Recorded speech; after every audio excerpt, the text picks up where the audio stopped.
Headlines 24 में एक बार फिर से आपका बहुत बहुत स्वागत है। दोस्तों, भारत एक ऐसा देश है जहां पर हर कुछ महीनों पर इलेक्शन का माहौल बना रहता है। देश के किसी न किसी हिस्से में इलेक्शन का माहौल रहता ही रहता है। इसी पर आज हम बात करेंगे। अभी इस 2024 की शुरुआत में देश के सबसे बड़े उत्सव लोकसभा का चुनाव हुआ।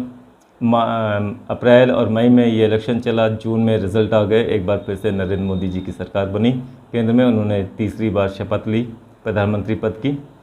उसके बाद इलेक्शन होने के बाद, केंद्र के इलेक्शन होने के बाद राज्य के इलेक्शनों की बारी थी, जिसमें 4 प्रदेश मुख्य थे जहां पर नवंबर तक इलेक्शन ड्यू थे, जहां पर हो जाने थे। उसमें एक था सबसे पहले जम्मू कश्मीर, फिर झारखंड, और देश की राजधानी दिल्ली से लगा हुआ हरियाणा, और आर्थिक राजधानी महाराष्ट्र।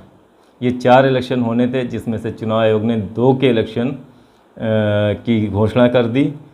उस अक्टूबर में काउंटिंग होनी है, और जम्मू कश्मीर का इलेक्शन हो चुका है। हरियाणा का आज आखिरी फेज़ का इलेक्शन चल रहा है। कुछ देर बाद वहाँ की भी वोटिंग ख़त्म हो जाएगी।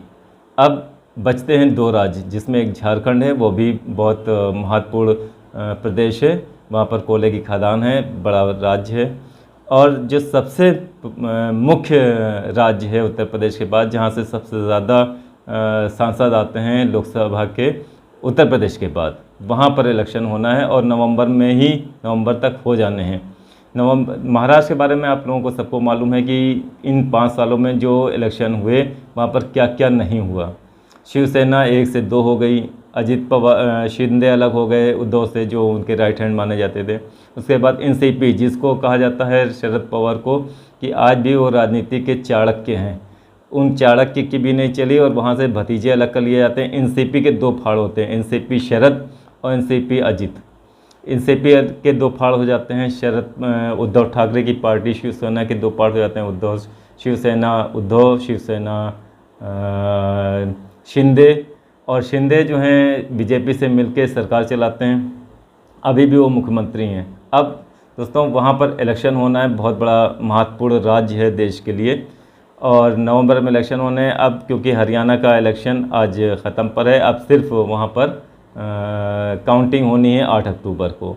अब राजनीतिक पार्टियों ने वहाँ से ध्यान हटा करके अब जहाँ पर इलेक्शन होने वहाँ पर ध्यान लगाना शुरू कर दिया। उसमें महाराष्ट्र में हलचल काफ़ी दिन से थी। वहाँ पर गठबंधन की राजनीति है, कांग्रेस के साथ उद्धव हैं, उनके एक पार्ट टूट के जा चुका है। उद्धव उनके साथ हैं, शरद पवार उनके साथ हैं। वहाँ पर बहुत दिनों से सीट के बंटवारे को लेकर मामला चल रहा था। कभी कभी सुनने में आता है कि वहाँ पर मामला सुलझ गया है, बंटवारा हो चुका है। हम लोगों को भी ऐसी खबरें मिली कि 100 सीटों पर कांग्रेस को सहमति बन गई है, और 100 पर एनसीपी के लिए सहमति बन गई है, और 84 सीटों पर उद्धव ठाकरे की शिवसेना इलेक्शन लड़ेगी। लेकिन अभी ये सिर्फ कयास हैं, अभी कोई पुख्ता खबर इसमें नहीं मिली है। और 4 सीटें जो बची हैं वो उनके कुछ सहयोगी हैं, वो लड़ेंगे इस पर। लेकिन हाँ, अभी जो बड़ी खबर आ रही है वो एनडीए के लिए आ रही है। एनडीए में ऐसा खबर आई है कि वहाँ पर एनडीए में सीटों के बंटवारा लगभग हो चुका है, जिसमें जिस तरह से बंटवारा हुआ है उसमें 160 सीट बीजेपी, जो कि सबसे बड़ी पार्टी है, वो लड़ने के लिए बात हो रही है कि वो 160 सीटों पर लड़ेगी। और शिवसेना, जो शिंदे ग्रुप है, जो उद्धव से अलग हुआ था और वो इस टाइम मुख्यमंत्री हैं महाराष्ट्र के बीजेपी की सपोर्ट से, उनकी पार्टी करीब 90 सीटों पर इलेक्शन लड़ने वाली है। और उसमें एक और तीसरा एंगल है, शरद पवार से टूट के आए उनके भतीजे अजित पवार, यानी कि एनसीपी अजित पवार गुट। तो उसको ऐसा सुनने में आ रहा है कि 30 सीटें मिलने वाली हैं। तो ये वहाँ पर गठबंधन की कुछ ऐसी मामला आ रहा है कि वहाँ पर लगभग फाइनल हो चुका है, और बहुत जल्दी आधिकारिक सूचना उसमें आ जाएगी।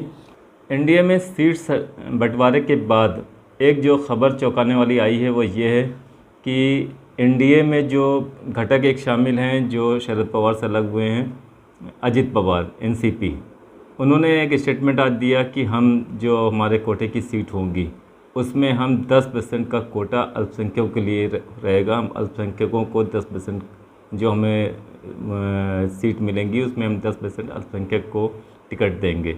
अब इस के माने क्या हैं, ये देखने वाली बात होगी। क्या ये स्टेटमेंट अजय शरद पवार जो कि सेकुलर माने जाते हैं, उनके वोट बैंक में सेंध लगाने के लिए ये स्टेटमेंट दिया गया है, या बीजेपी ये चाहती है कि हम अजित पवार से ये स्टेटमेंट दिला करके जो उसके ऊपर आरोप लगते हैं कि वो मुस्लिम्स को वोट नहीं देती है, टिकट नहीं देती है, तो उनको थ्रू टिकट दिलाया जाए ताकि उस आरोप से बच सके। अब ये जब जैसे जैसे इलेक्शन नज़दीक आएंगे और जिस तरह से बिसातें बिछेंगी और राजनीतिक पार्टियां खुल के सामने आएंगी, तब ये सारी चीज़ें पता चलेंगी कि इस स्टेटमेंट का, अजित पवार के स्टेटमेंट का क्या मतलब है। तब तक के लिए इजाज़त दीजिए, हम फिर